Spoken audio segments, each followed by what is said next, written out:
L'histoire de Can-Am remonte au 15 août 1960, date de l'incorporation de la compagnie Can-Am Steel Works, qui était la propriété à 50% de Roger Dutil et Gilberte Lacroix.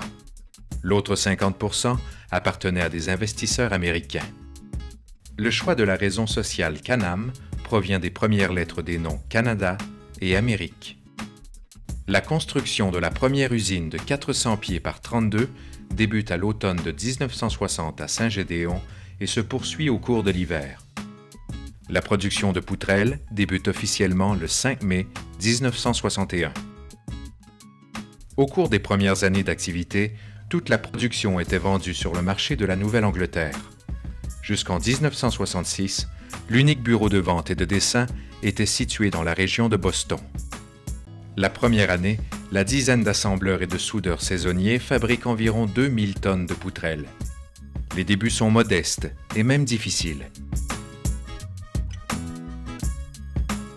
La matière première provenait principalement de Pologne et Tchécoslovaquie, était déchargée au port de Québec, puis transformée à Saint-Gédéon avant d'être livrée dans la région de Boston.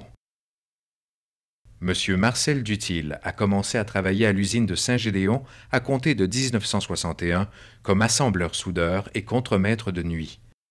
Après un stage au bureau de Boston, il prend la direction de l'entreprise en 1963.